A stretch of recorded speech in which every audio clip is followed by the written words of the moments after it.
दिलीप घोष ने मंत्री बॉबी हकीम और पांडवेश्वर से तृणमूल विधायक नरेंद्र नाथ चक्रवर्ती को असामाजिक बताया। उन्हें अलग कमरे में रखा जाना चाहिए। दिलीप घोष ने दुर्गापुर में एक चाय पार्टी में शामिल होने के बाद कहा। आज दिलीप घोष दुर्गापुर के माया बाजार में चाय मंडली में शामिल हुए और वहां पूर्व प्रदेश भाजपा अध्यक्ष दिलीप घोष ने कहा कि ममता बनर्जी महिला आज के महिलाদের সম্মান দেওয়ার জন্য অপারেশন সিঁদুর নাম দেওয়া হয়েছে। তো আমি জানি না দুনিয়ার অন্য দেশের লোকেরা সিঁদুর পরে কিনা, পাকিস্তানে কি পরে। আমাদের মহিলাদের মাতৃশক্তির এটা স্বাভিমান, একটাই সিঁদুর, সেটাকে সম্মান জানি। মমতা ব্যানার্জি সেটা উচ্চারণ করতে অসুবিধা কি আছে?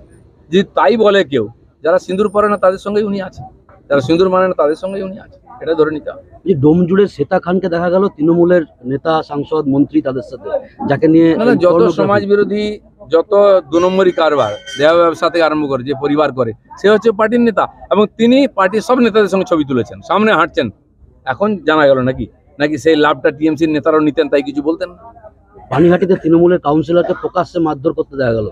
সবই তো শুরু হয়েছে, মারধর শুরু হয়েছে, পাবলিকও পিটবে, নিজেরাও মারপিট করছে, আর খুনোখুনি গুলাগুলি চলছে। টিএমসি এভাবে ধ্বংস। ওই যে একটা জিনিস, এই আরজি কর, এটা নিয়ে সারা রাজ্য উত্তাল হয়ে গেছিল। কালকে সিবিআই 4র্থ চার্জশিট জমা দিয়েছে, সেখানে কিন্তু তার নির্যাতিতার মা বাবা তারাই খুশি নয়। কি বলবেন এটা নিয়ে? কেউ খুশি নন। এখন আমাদের 4টে দিয়েছে, 5 নম্বর চার্জশিট দেবে, আজও কালো সত্য সামনে আসবে। চলো আর না হয়ে চলো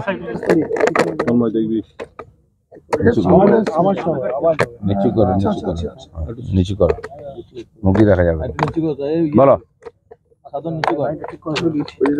বিধানসভায় কালকে যে প্রস্তাব হয়েছে, সেনাবাহিনীকে করা হয়েছে, কিন্তু সিঁদুর নাম বাদ দেওয়া হয়েছে। সেটাকে 26-এর কথা মাথায় রেখে দেখুন, পশ্চিমবাংলায় যে সরকার চলছে, যে পার্টির সরকার চলছে, তাদের আইন কানুন সব আলাদা। ওরা ভারতের সঙ্গে কম, বাংলাদেশ পাকিস্তানের সঙ্গে বেশি আছে। তাদের ব্যবহার সেরকমই থাকে, সব ব্যবহারকেই তারা বিরোধিতা করে।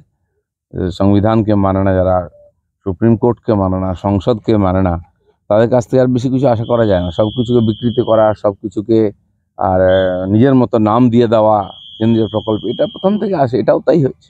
ওই যে শামশেরগঞ্জ এবং এতে ধুলিয়ানে যে দাঙ্গা, পুলিশ মন্ত্রীর যে বয়ান, তিনি বলছেন বহিরাগত তত্ত্ব, কিন্তু পুলিশ যে রিপোর্ট চার্জশিট পেশ করেছে, সেখানে কিন্তু 14 জনের নামে চার্জশিট, তারা সব স্থানীয় বাসিন্দা। কি বলবে? দেখুন, ওখানকার যারা উত্তেজনা ছড়িয়েছে, ওদের 2 এমএলএ, ওদের নেতারা টিএমসির, তারাই মিছিল করেছে, তারাই উত্তেজনা ছড়িয়েছে। শান্তির নামে অশান্তি ওরাই বানিয়েছে, এটাই ওদের রাজনীতি। কি বলবেন? উনি তো মহাকাশ যানও তৈরি করে দিয়েছিলেন যখন মমতা ব্যানার্জি মন্ত্রী ছিলেন। তিনি কি করেননি? রকেট, মিসাইল ভারতবর্ষের সবই তৈরি করেছেন উনি। তো যারা বলে তারা যেরকম ননসেন্স, মুখ্যমন্ত্রীর কথাবার্তাও সেরকমই, যা ইচ্ছা বলে দেন, না চিন্তা ভাবনা করে, কিছুই হয় না। লোকে একটু কমেডি পায়, হাসাহাসি করে, মজা পাই। কেষ্টকে নিয়ে কি বলবেন? সেটা টিএমসি বলবো, আমি কেন বলতে যাবো? সারা দুনিয়ার লোক বলছে কেষ্টকে নিয়ে। এরকম কেষ্ট যে পার্টিতে আছে, সেই পার্টির ভবিষ্যৎটা ভাবুন। দাদা, আপনার দলের বিধায়ক এখন বিরোধী দলের নেতা, তার আগের কথা আর এখনকার কথা দুটোই যদি পাশাপাশি রাখা হয়, আরএসএস বিজেপি সম্বন্ধে যে কথা বলেছেন, এখন আবার তৃণমূল সম্বন্ধে বলছেন, এই দুরকম কথা। দেখুন, রাজনীতিতে বিভিন্ন লোক বিভিন্ন ধরনের কথাবার্তা পরিস্থিতি অনুযায়ী বলে থাকেন। পশ্চিমবাংলার রাজনীতিকে এইভাবে দেখায় মমতা ব্যানার্জি তার পায়োনিয়ার। সকাল থেকে সন্ধ্যা কতবার উনি বয়ান পাল্টান, এটাই বাংলার রাজনীতি চলছে। বাকিটা যারা পার্টির দেখেন, দেখার লোক আছেন, তারা দেখবেন। এটা আমার কেষ্টর বিরুদ্ধে ব্যবস্থা না নেওয়া, কোথাও কি একটা চাপ? আরে, যে পার্টিকে পুষে রেখেছে, খাওয়াচ্ছে লোকেদেরকে, তার বিরুদ্ধে কে ব্যবস্থা নেবে? তার দয়ায় টিএমসি পার্টি চলে। তার মতো কিছু নেতার টাকা পয়সা দিয়ে ভোটে জিতিয়ে পার্টিকে বাঁচিয়ে রেখেছেন।